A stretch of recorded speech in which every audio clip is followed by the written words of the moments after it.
You like that?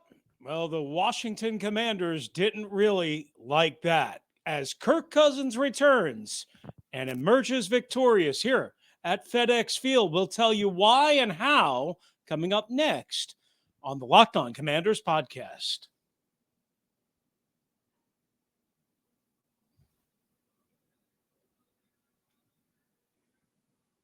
You are Locked On Commanders, your daily podcast on the Washington Commanders. Part of the Locked On Podcast Network, your team every day.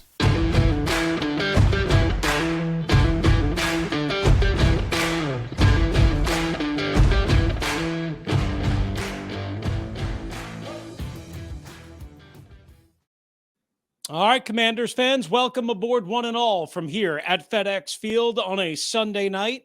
This will serve as our Sunday night postgame and our Monday episode. David Harrison will return in the new week as we welcome you into the Locked On Commanders podcast, part of the Locked On Podcast Network, your team each and every day. We are your daily podcast following and covering the Washington Commanders, free and available on all platforms, including YouTube and the WUSA 9 Plus app on your Roku or Amazon Fire Stick. We thank you for making us your first listen and view of the day. Again, David Harrison out for this edition. I'm Chris Russell. You can hear me Monday through Friday, 9 a.m. to noon with Pete Medhurst on the Team 980 all throughout the Washington, D.C.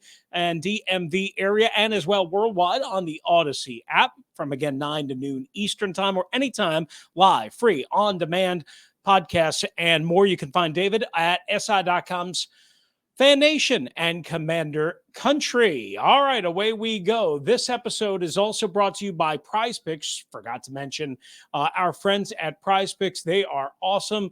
If you want to get involved in fantasy sports, and why not, right? Daily fantasy is fun, guys. Go to Prize Picks.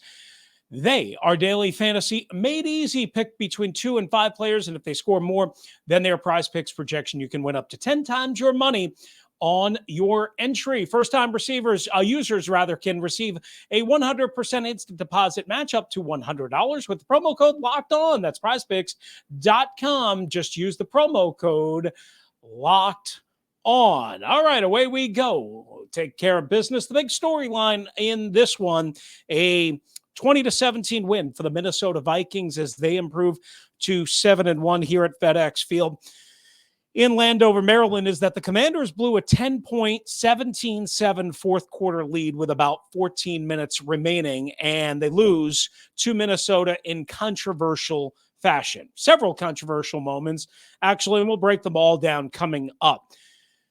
So my initial thoughts on what led to the loss, and, listen, it's easy to point to one thing, one turnover. Certainly that is a part of it, but the offense stalling and failing on 2 critical series in the fourth quarter when they had the lead and doing nothing, and as a matter of fact, contributing to the Vikings touchdown and therefore them tying it up, is something that you just can't win games with when you have so little margin for error. And that's exactly what the Commanders are and have. And it cost them. It cost them big time. And we all knew it would cost them if they didn't execute better against a better team. No offense, this isn't the Chicago Bears, the Indianapolis Colts, or the Green Bay Packers anymore. This is the now 7-1 Minnesota Vikings. They couldn't get one more first down, one more extended drive, one more third down, nothing. They were up 17-7 and then 17-10 were the Commanders. And again, they got one first down via a penalty on one of their drives in the fourth quarter after taking the 17-7 lead.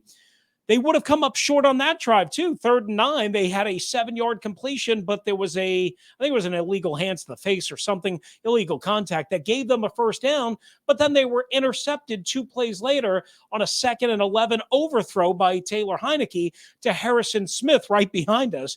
Now, the worst part was not only the turnover, right? It's turned over at just around midfield, like Washington's 47, 48, somewhere in that range, but it's returned 35 yards all the way to the Washington 12. If you somehow get Harrison Smith down, Minnesota's got to then work They have to move the football. They have to convert a couple of third downs. They have to work. Instead, you gave them the ball at the 12-yard line. You give them the turnover, and you give them the ball at the 12-yard line when, arguably, I mean, if maybe a little bit of a return and it's at the Washington 40 or the Washington 35, they still got to work, right? They still have to execute. And instead, you give them a gift wrap present at the 12-yard line off of the high throw. And Ron admitted that obviously it was a high throw. I mean, I think everybody saw that. And that if it was a better throw by Heineke, then it would have been a completion. So the Vikings, again, quickly turned that into a touchdown on Kirk Cousins' 12-yard pass to Dalvin Cook. And that ties up the game at 17-17 once you get the extra point, right? And of course, that's a backbreaker. Okay, it's going to happen. I mean, he beat Cameron Curl, tight coverage on a wheel route. Great throw, just an absolute dart by Kirk Cousins, who made, listen, Kirk didn't play great in his return to FedEx Field. More on that if time allows. But there were several throws, 4 or 5 throws that were absolute seeds, absolute darts, and this was one of them. Right after that, though, this one concerned me more. You desperately need a drive, 3 and out, including an incomplete pass on first down, a 4-yard run on second down, and then a sack by Danielle Hunter on 3rd and 6 for -9. Hard to win games like that, guys. You desperately need a drive, and you get nothing after the turnover. And after, again, they tie it up at 17-17. And that would be the last time the Commanders would have the football with 6 minutes and 22 seconds left.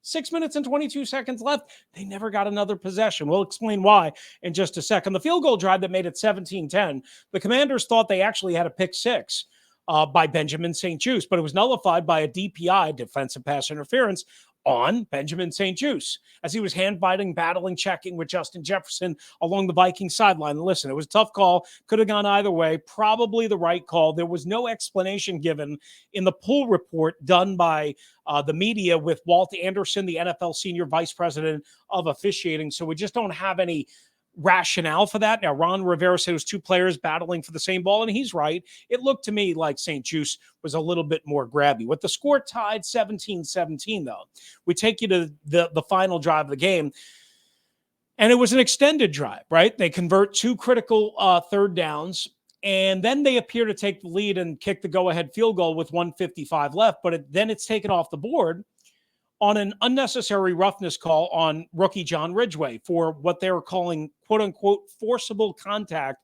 with the head and neck area post-snap.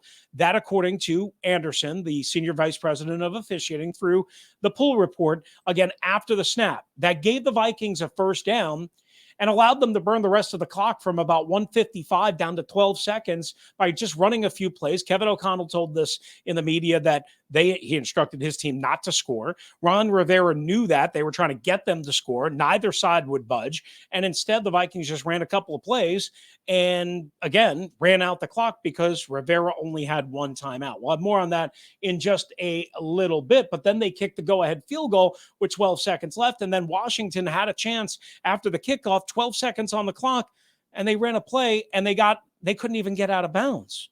They couldn't get out of bounds. 12 seconds left. They couldn't even get a second play off. Disaster.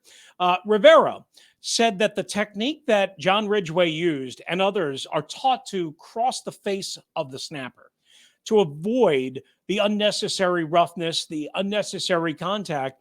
And he said that's basically what Ridgway did. Now, I've heard that the Vikings saw what Washington was doing prior to that and tipped off the officials. Take that for what it's worth. Maybe they were looking for it extra hard. Back to the Benjamin St-Juste DPI penalty. Again, that wiped out the pick six. That was when they were up 17-7. If they score there, not only does Minnesota not get the field goal, but they also get the touchdown, does Benjamin St-Juste, and it's 24-7 at that point, and Minnesota's probably not coming back for that. Play of the day, Curtis Samuel's 49-yard touchdown to start the second half. It was quick. It was in the first minute of the second half. It was brilliant, with the exception of a Vikings converging safety, runs into an official who gets knocked down. The Viking safety gets taken out. He probably would have intercepted it or broke it up. At least that's what Kevin O'Connell, the Vikings head coach and former Washington offensive coordinator, told us in the media afterwards.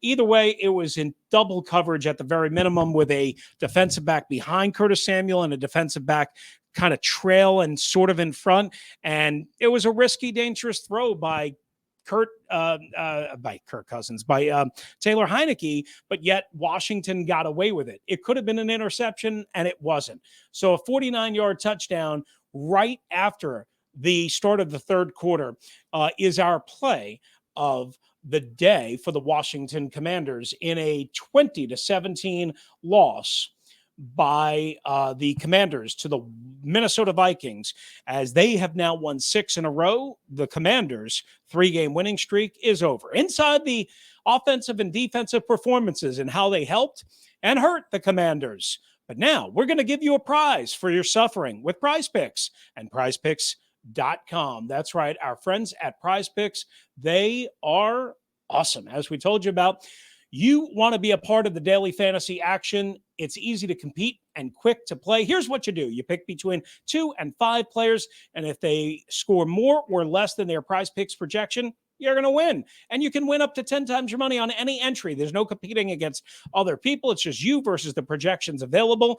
Check out the Monday night game. Of course, now with baseball over, you got full swing hockey and the basketball action and college football. Whatever you want, whatever player you want, whatever game you want, you can pick it. Prize Picks offers you projections on any sport that you watch. Trust me, guys, it's a lot of fun. I play it all the time. Entries can be made in 60 seconds or less. It's easy to win. Safe and fast withdrawals available in over 30 states and Canada. Go to prizepicks.com right now. First-time users can receive a 100% instant deposit match up to $100 with the promo code Locked On. If you deposit 100, Prize Picks give you 100. If you deposit 50, Prize Picks, it's going to give you 50. Don't forget to use the promo code Locked On at sign up for an instant deposit match of up to $100.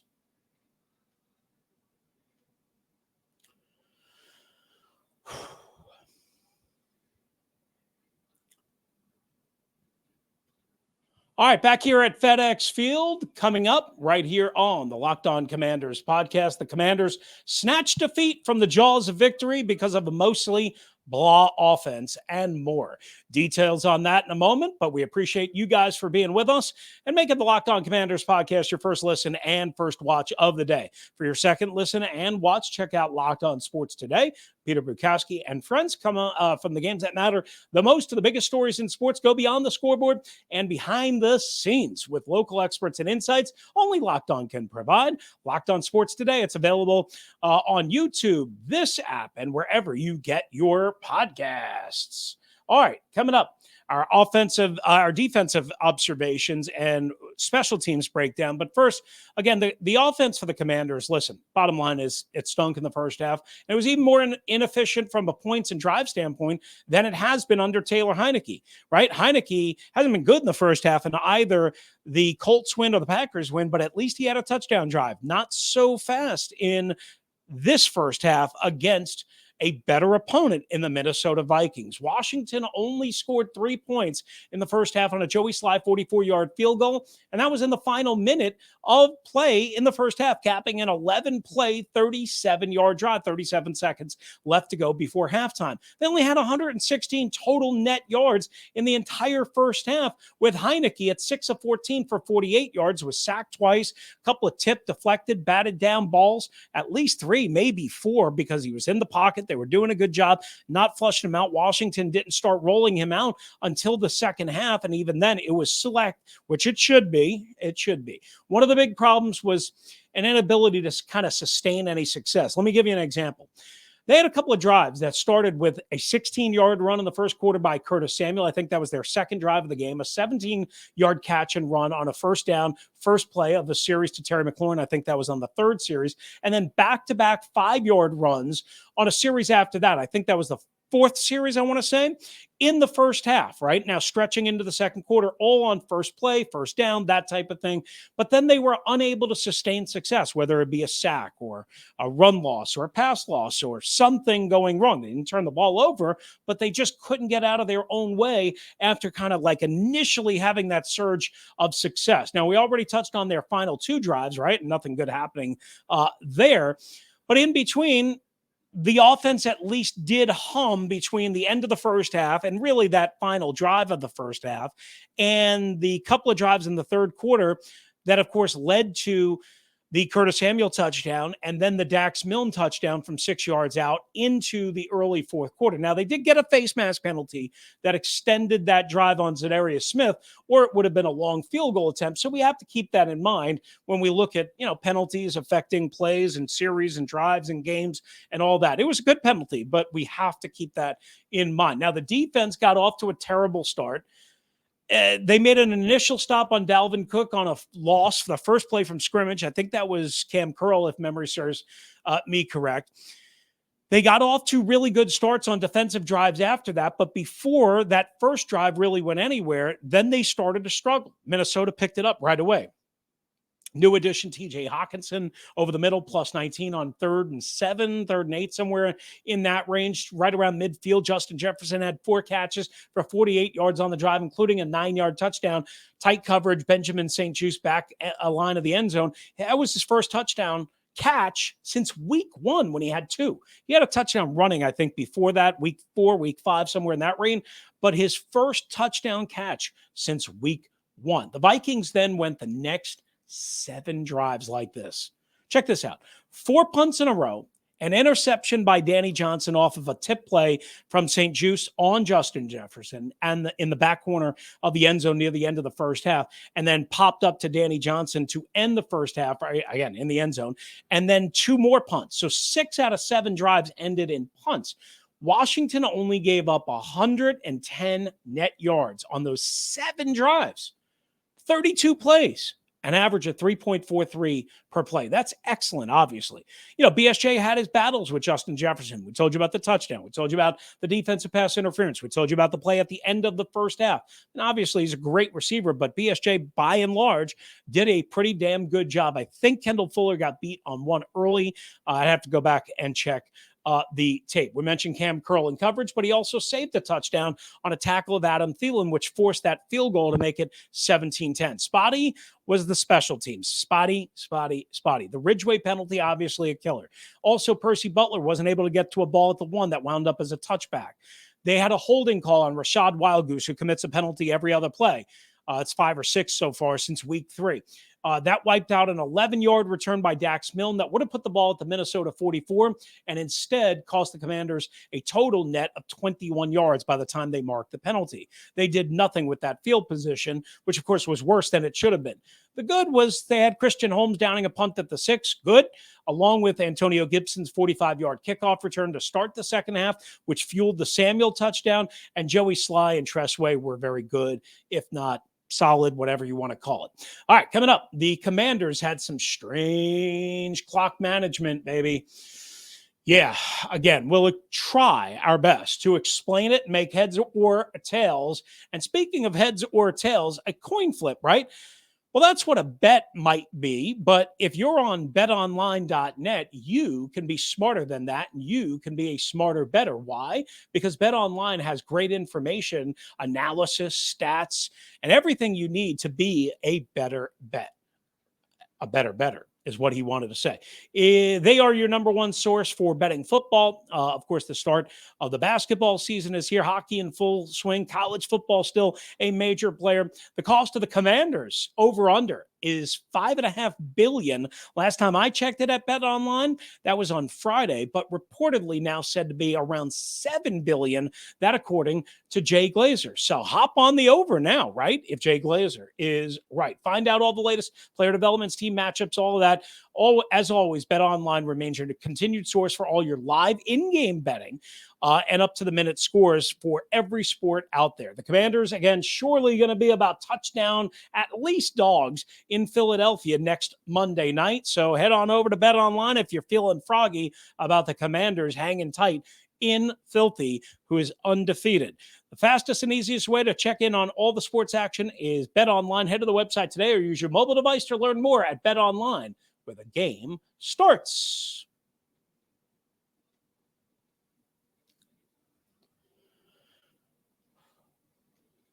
All right, wrapping up here at FedEx Field. Good to have you with us. Once again, I'm Chris Russell. David Harrison should return on the next episode. Some curious coaching decisions by Ron Rivera, as pretty much always. Now, he defends, pretty much everything, as you'll hear, and that's okay. I mean, that's his right. He's the head coach. He's got to explain it. I mean, he's got to have an answer. He's got to have a rationale, whether it's true or not. I don't know, but some curious decisions, and certainly you guys are kind of out there wondering the heck's going on. Why is this every game? There's just clock malfunctions, clock weirdness, and what have you. So let's get into it. Just a couple of quick moments here. Ron challenged a 2nd and 9 spinning run by Taylor Heineke. Again, nice little spin-a-rooney there in midfield on a spot that would have set up a 3rd and 1. That's the way it was initially marked. They lost the challenge. And, of course, a second timeout. That was the second lost challenge of the day. But a second time – I'm sorry, that was not the second lost challenge. That was the first lost challenge. My bad.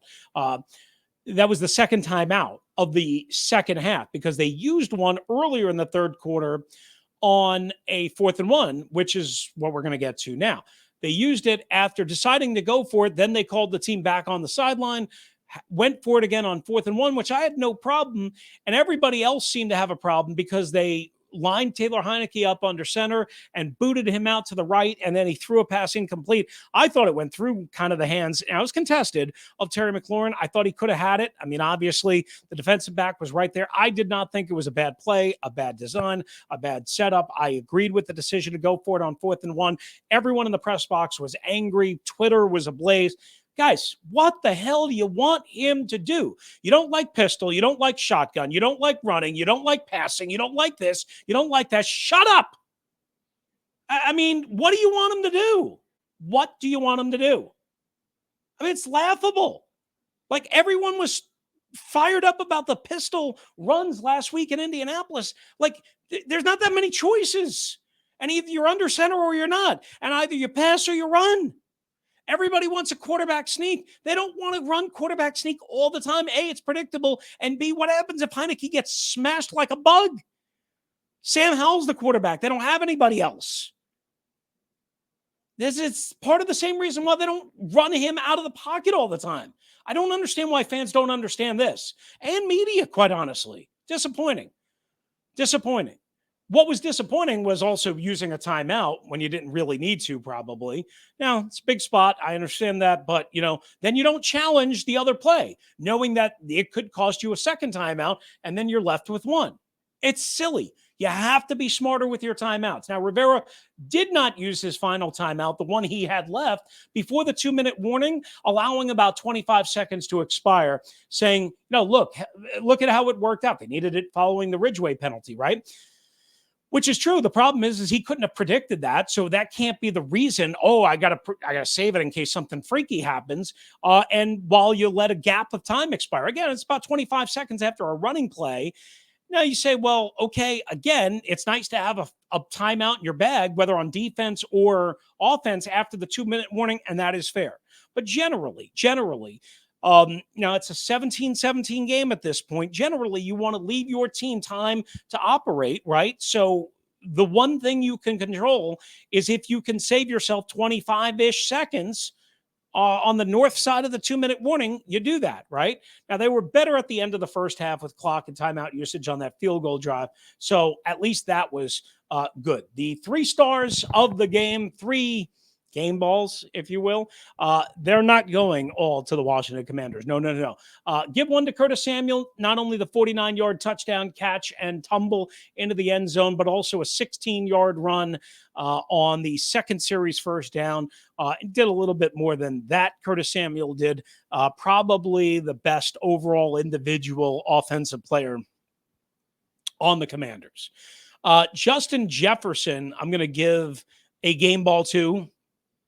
The second game ball. touchdown catch obviously was a factor in a bunch of plays, including the one that may have changed the game forever, drawing that defensive pass interference, controversial, but drawing it against Benjamin St-Juste. And the number one star, welcome back to Kirk Cousins. For the first time in 5 years, he played a game here at FedEx Field, where he played from 2012 through 2017, started every game from 2015 through 2017. Got to spend a lot of time with Kirk today, before the game for a couple of minutes, after the game in his press conference. He was very nice to give me a shout out. I appreciate that and all. That was cool. But Kirk got his last laugh, if you will, even though, the regime that let him go and double franchise tagged him is no longer here. Bruce Allen, of course, Dan Snyder is for now. But good for Kirk. And he did you like that in the breakdown in the Vikings huddle, which we put on Twitter at LO Commanders, at WrestleMania 621. So good for Kirk that he got that moment. And again, I know this meant a lot to him. Again, getting to share some minutes with him. Such a nice guy. I hate how things kind of ended here. I'm happy for his success. Of course, he needs to have more playoff success. Got it. Everybody understands that. I'll take Kirk Cousins as my quarterback any day of the week and 10 times on Sunday. The Washington Commanders simply have not had an answer since letting Kirk Cousins go, no matter what the fans want to say about that. All right, that's going to do it for us here at FedEx Field. Thanks again for making the Locked On Commanders podcast your first listen and watch of the day. For your next listen and watch, check out Locked On Sports Today. Again, the biggest stories in sports, plus instant reactions, big game recaps, take of the day. It's available on the Audacy app, YouTube, and wherever you get your podcasts. If you have questions or you want to get in on the voicemail line, it's 301-615-3577. That's 301-615-3577. For David Harrison off on this episode, covering the Commanders for SI.com's Fan Nation and Commander Country. I'm Chris Russell, one half of the Russell and Medhurst Show. You can listen to me and Pete Medhurst every Monday through Friday, 9 a.m. to noon Eastern Time, live, free, on demand, always available on the Audacy app as well. If you're out and about, please be safe. Thanks for joining us right here on the Locked On Commanders podcast.